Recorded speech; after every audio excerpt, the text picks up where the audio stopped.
Documentary Mother Teresa, No Greater Love, which debuted in theaters earlier this month, is coming back to theaters by popular demand. Its two-night debut in October, top of October, generated more than $1.2 million in ticket sales. What was the inspiration behind the film, and why is it doing so well at the box office?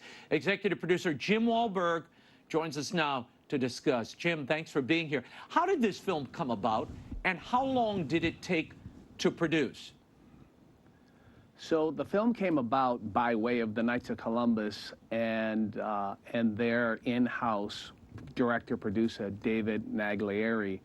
You know, they wanted to bring this great saint to this new sort of younger generation and to explain to them and to share with them the unbelievable work that Mother Teresa had done, Saint Mother Teresa. I always want to remember to, when I met her, she was Mother Teresa. Right. So I want to make sure to give her her due. Yeah. Yeah. Well, that's hard. I knew her as Mother Teresa too, and you know, it's kind of hard to to slip the saint in there. Ditto for John Paul. But this film was filmed on 5 continents. Access to Mother Teresa's archives, as well as the sisters and the apostolates of the missionaries of charity. Are you surprised the film has done so well with only 2 days in theaters? I mean, to be honest, I was slightly surprised at the box office results, but I got to tell you, I think people are starved for this kind of, you know, particularly Catholic folks are starved for things that they can actually go to the movies and see. Yeah, yeah, and have that communal experience. And this was one of Phantom Event's largest Christian, most successful Christian releases of the year, correct? It was indeed. It was the #1 Catholic film this year, Phantom release. Now, Jim, you met Mother Teresa in prison. We talked about it a while back when you released your memoir. Remind people how that happened, how you came to meet her, and the impact she had, the lasting imprint on your life. Well, you know, I was in the process of hustling the Catholic priest that was the chaplain at the prison that I was in, trying to get access to his phone and to his cigarettes and his coffee, and he was trying to lead me back to the foot of the cross. And he gave me a job, and maybe a week or 2 after I started that job, he came to me and said that we had a very special guest coming to the prison. And I said, really, Father, who is that? And he said, Mother Teresa is coming to this prison. And I said, that's incredible, Father. Who's Mother Teresa? Because I honestly didn't know who she was. I probably didn't know who the president was at that point in my life either, because I was really damaged from drugs and alcohol. But then the day came, and she entered the prison, and for the first time in my life, I experienced what true humility looked like.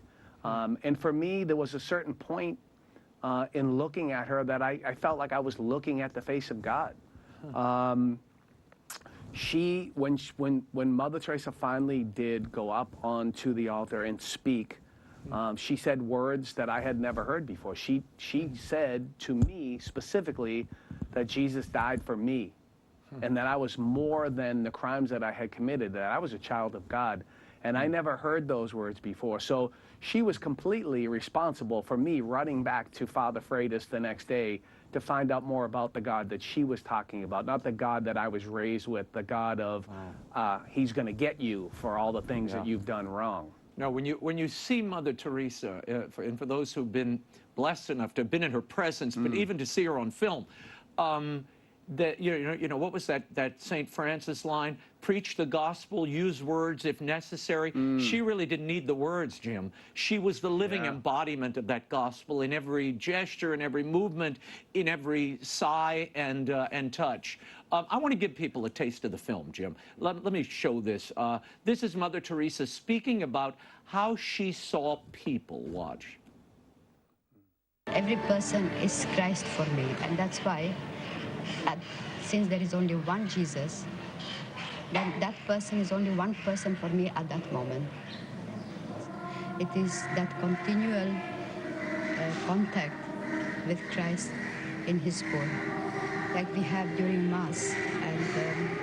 the Blessed Sacrament. That's a clip from that old Petrie film about Mother Teresa that is so powerful, and I love how they incorporate that into this new work. It's been 25 years since Mother Teresa died, Jim. An entire generation's grown up without knowing her. What's been the reaction of audiences? What are you hearing, particularly from encountering her mission in this way? So we did a screening. A friend of mine bought a theater out in our neighborhood, and our faith community came together to see the film together. And a really dear friend of mine and his wife, who are Protestants, came to the movie to support me. And his wife came up to me afterwards and said these words to me. She said, "This movie changed me." I think that when people see sort of the lengths that Mother was willing to go to serve the poorest of the poor and the weakest of the weak and the thrown away, it touches them in a very, very special way. And for me, it's awesome because, you know, here's this woman that sort of appeals to everyone, right, because of the work that she did. And then she was also this great defender of life, you know, and I think it helps to carry that message of life to maybe a group that's not necessarily always open to hearing about that. Yeah, and it wasn't only the unborn and the poorest of the poor in the gutters of Calcutta. It was prisoners. It was, I remember when I was in New York at the time, Mother Teresa was the only one who opened AIDS houses down in Greenwich Village to care for these men who'd been discarded, again, thrown away. And it was she and Cardinal O'Connor and her sisters who were willing to go and touch and bathe and care for these men at the end of their lives. The film also focuses, Jim, on her relationship with another saint. We mentioned him a moment ago, St. John Paul II. What was that relationship like? How did it affect her and vice versa, do you think? I mean, think about two great saints that lived in our lifetime. They came together, right? And they had this mutual respect and love. And I think Saint Pope John Paul learned so much from Mother Teresa, and in her sort of serving the poor, the poorest of the poor. He told her to go to the places, go everywhere that they ask you to go to the places that I can't go, carry the message of Jesus to everyone. And I want to just back up 1 second, Raymond, and just talk just about Saint Mother Teresa seeing Jesus in everybody. Yeah. Could we learn something from that, right? You know, just each person that was in front of her was the most important person in the world to her in that moment. You know, we're so caught up in cell phones and distractions and news and you name it, politics, and she would take the time, this hugely famous and important person that she was, right? Yeah. She would take that time, that moment to be with you and not to be distracted. You know, I've had the pleasure and sometimes not such a pleasure to meet many, many, you know, famous celebrities, whatever, athletes.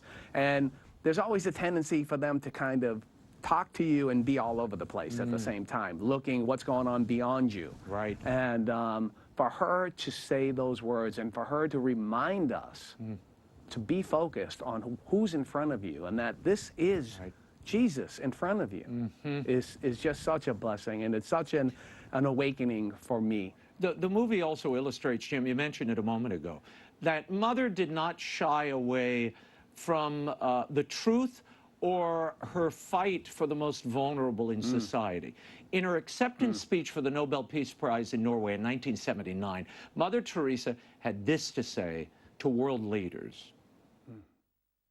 The greatest destroyer of peace today is the cry of the innocent, unborn child. To me, the nations who have legalized abortion, they are the poorest nation. For the child is the greatest gift of God to a family, to a nation, and to the whole world. God bless you. Jim, how do you think modern audiences react to those words? People seeing that today.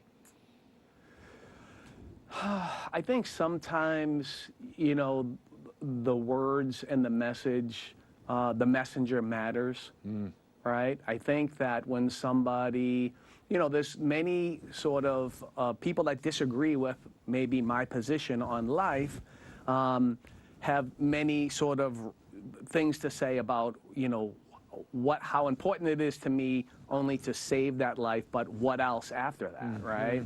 And Mother was prepared to go as far as it needed to go to serve and to save, right? And the fact that she was just so courageous, right? It didn't matter who was in the room or who was in front of her when it came to that particular issue. She would tell the truth. And she wouldn't shy away from it. And she had no fear.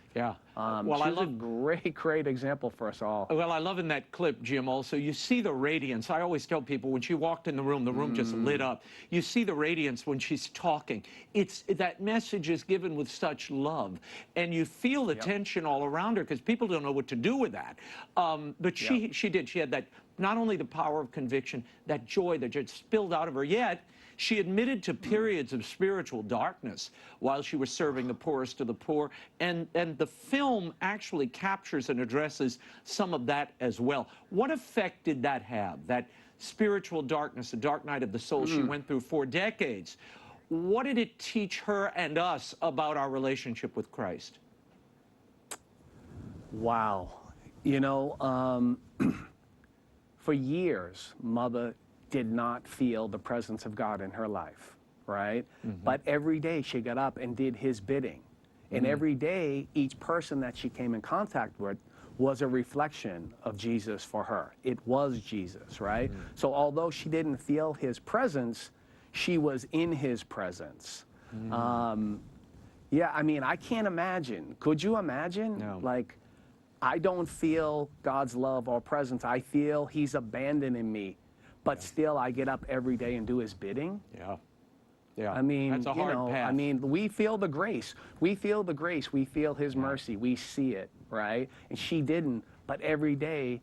And, you know, when you watch the film, you learn that when you traveled with Mother, right, you were up at 4 or 5 o'clock in the morning and you ran all day long, serving as many people as possible during the day. Yeah, no, she was incredible to watch, and you know, to have seen her in D.C., in New York, all around the world, and watch her in action was, it was a force of nature, but a mission that was boldly carried forward with zeal. And that is something we need to recapture, I think, in the church and in Christianity. What was your reaction, Jim? I want to leave people with this. When you saw the movie the first time, did anything surprise you? Did anything kind of startle you? I'll be honest with you. I was so emotional. And I think I cried so much. You know, sometimes I think, so I had this personal experience, right? I was in a very dark place with very dark and dangerous people.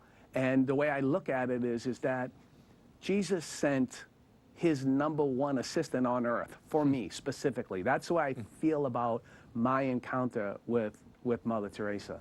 And to see other people and to hear their testimonies and their experiences with Mother, it made it, you know, it was always very personal for me. It made it much bigger for me, right? That she had this impact on so many people, and not just the people in the film, but the people that, you know, like the lepers, that nobody would touch, nobody would come near, and she would embrace them and hold them and touch them. And it was a very emotional, and just now I could feel the emotion thinking about the impact on each one of those people that she had, because I know the impact. I felt the impact. Well, and she followed up. You know, she would not only touch a life, she would continue and follow up. Look, I interviewed her one time, Jim, the first time, and I handed her a letter, a little note. I said, could you pray for this intention? She wrote Yep. me back two of the most beautiful letters, and they're months apart. In her, you know, she would Right. type them herself or write them by hand. I mean, I still have them at the house. But they were instrumental, really, in just moving me in the direction I needed to move. And knowing that you had that kind of spiritual force behind you. And that tender mother's touch, which she offered, not only me, the whole world, you and so many others. Amen. I'll give you the final word. Amen.